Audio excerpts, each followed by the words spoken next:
From Studio 3 at Buzz TV, it's The Horse's Mouth with Tom McManus. All right, it's Campo's Corner time here on The Horse's Mouth. Of course, at my bar, at Tommy Max, and brought to you by our good friends at the Heritage Capital Group and Client Focus Media. One of my favorite segments, Talking Ball with Coach Dave Campo. Hey, Coach, how are you, my friend? Tom, I'm great. Good to see you, man. Yeah, and I'll tell you what, I love being here. You know, I love talking ball, number one, but I also enjoy when we have the panel and the bars full. Yeah, no doubt about it. All right, let's get into some Jaguar talk, shall we? We see the Houston Texans making more moves. They made a big move with Stephon Diggs, adding him to their wide receiving core. Of course, they went and grabbed Joe Mixon, the running back from Cincinnati, Danielle Hunter, the stud defense. I'm naming all these players that we're going to have to face. But you look at that team, they didn't take their success and just say, hey, we got it all. We don't need anything. They said, no, we got success, and now we're going to make it even better. They have improved their team, at least on paper, so far in the offseason. Well, no question about it. I mean, they're a better football team now than they were. Let me just put it that way. I agree. How good, you know, this is going to be a tough division now between all four teams in the South. Yep. And my feeling has always been, going way back, even when here with the Jaguars, the division was really tough. And when you go through a tough division, it battle tests you. Yeah. So to me, I'm not concerned with that. And the other thing that I look at, obviously, I think we made a mistake probably last year, overthinking that we could just stand pat. No, right, agreed. There's no doubt about that. And I think they know that. And I think that's one of the reasons we jumped out a little bit with some of the people. Yep. But when I look at it, the way I look at it is I don't worry about the guys that we lost.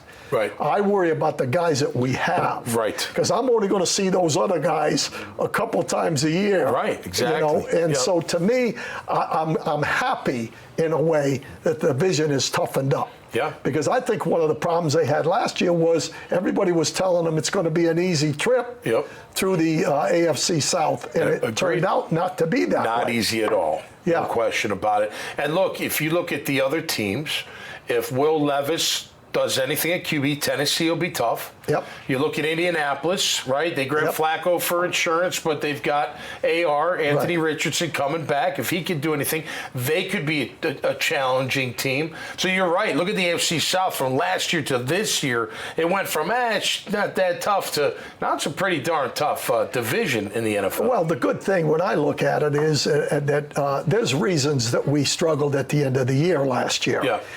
The one thing the Jags have done in free agency is they've gone out and we are a better football team, in my opinion, than we were last year. Without a doubt. Now, all those teams that we're talking about, obviously Tennessee struggled, but they've got Hopkins now and Ridley.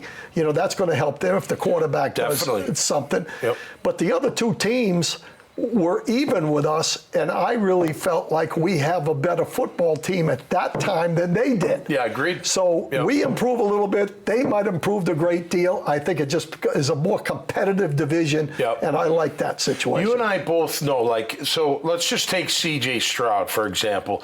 Great rookie years at QB. The real test of a quarterback early in his career is year two, because they get you on tape. Right? They figure out what your weaknesses are. Yes. And then they game plan against it.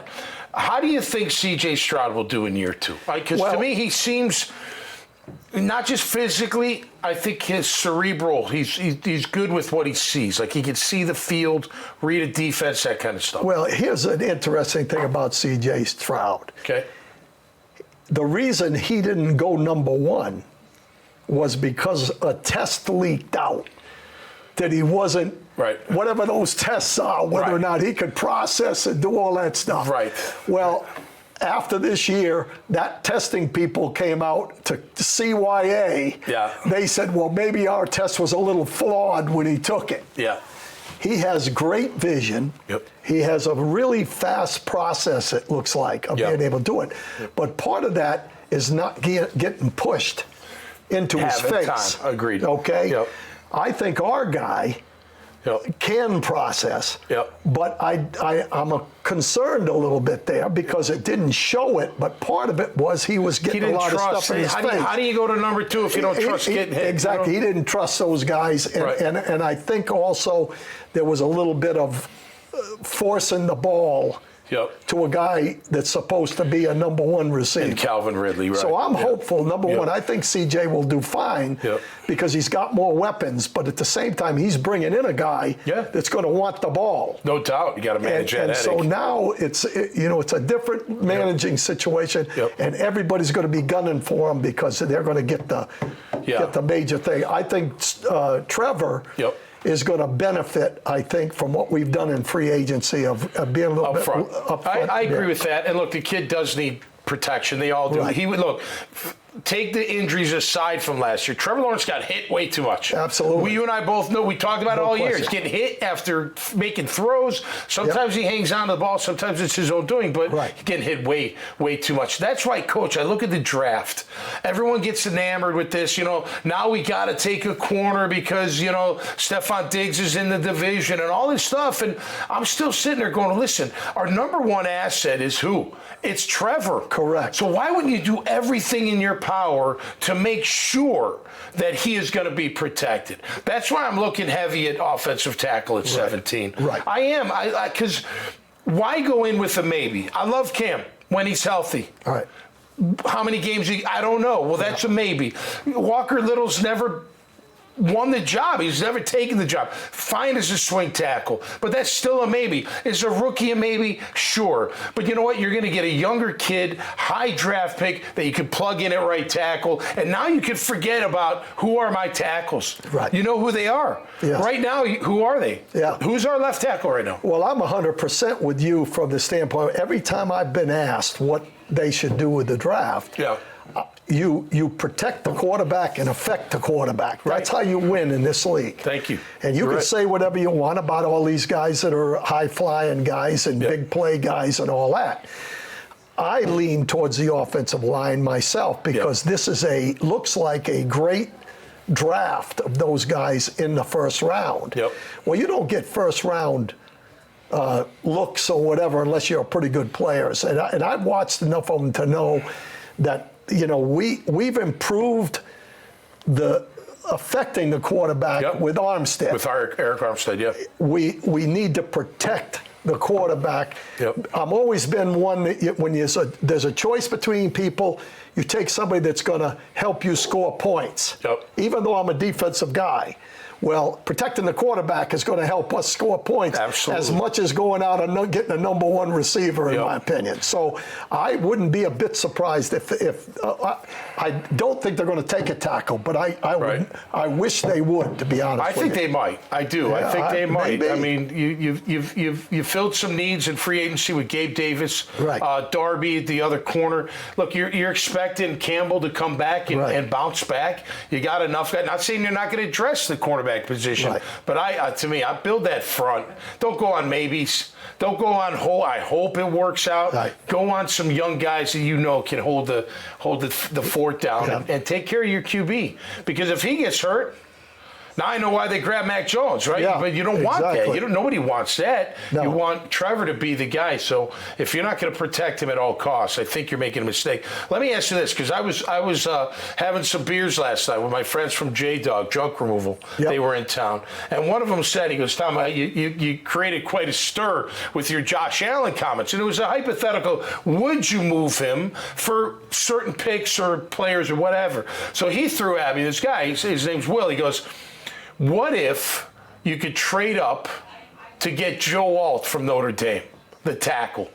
And Josh Allen was a part of that scenario. So my question is whether it's Joe Alt or whoever, would you consider moving on from Josh Allen if it bettered your offensive line or your offense in general? Well, I think you said it earlier. I think when you said that the whether or not we're going to go where we want to go here in Jacksonville, it's going to be Trevor Lawrence. It's Trevor, right? So I wouldn't be opposed to a move to get a guy that you know for sure is going to be your left tackle for the rest of his career. Right.